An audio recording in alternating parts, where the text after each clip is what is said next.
बहुत दिनों पुरानी एक बात है। एक गांव था और उस गांव के बाहर एक बहुत घना जंगल था और उस जंगल में एक नाग सांप था और उसने जंगल में एक पेड़ के नीचे अपना बिल बना लिया था। नाग मतलब सांपों का राजा। उसके सिर पर एक नाग मणि थी और वह अपनी मणि को अपने सिर पर रखा करता था।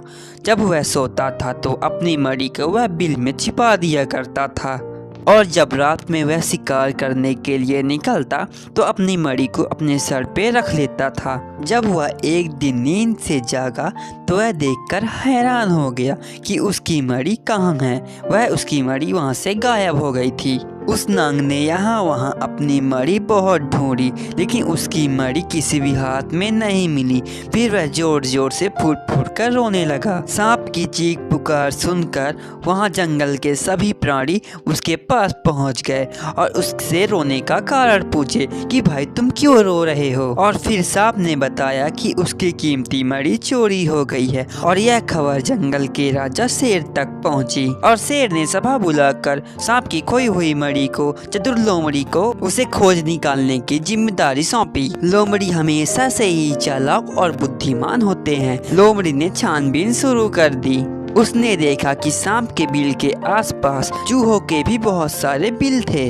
लोमड़ी को लगा हो ना हो यह चोरी किसी चूहे ने ही की है, लेकिन इतने सारे चूहों में से किसी एक चोर को पकड़ना इतना आसान नहीं होगा। उसने अगले दिन सारे चूहों को एक जगह इकट्ठा होने के लिए कहा। सारे चूहे वहां उपस्थित हुए और लोमड़ी ने उनसे पूछताछ चालू कर दी और फिर 24 घंटे के अंदर अंदर मणि चुराने वाले चूहे को पकड़कर महाराज शेर के पास ले गया और शेर ने फिर से दोबारा सभा बुलाई और उस नाग की नाग मणि को बरामद करके उसकी कीमती नाग मणि उसे वापस लौटाई। और फिर से चालाक लोमड़ी से पूछा उसने 24 घंटे के अंदर अंदर इतने सारे चूहों में से एक चोर को कैसे पकड़ लिया। और फिर होशियार लोमड़ी ने बताया, महाराज मैंने सब चूहों को इकट्ठा करके उनसे एक दूसरे के बारे में जानकारी देने को कहा तो मुझे पता चला कि एक चूहा अचानक बहुत घमंडी और स्वार्थी हो गया है।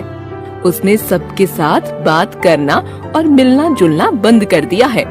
वो जब भी अपने बिल से बाहर आता तो अपनी नाक चढ़ाकर दोस्तों को अनदेखा करके चलता था। पहले वो ऐसा नहीं था। चूहों की यह बातें सुनकर मुझे शक हो गया कि उसी चूहे ने मणि चुराई होगी, क्योंकि जब किसी मूर्ख अनाड़ी को दौलत मिल जाती है तो वो घमंडी स्वार्थी हो जाता है। शेर राजा ने लोमड़ी की चतुराई पर उसे शाबाशी दी और चोर चूहे को जंगल से निकाल दिया।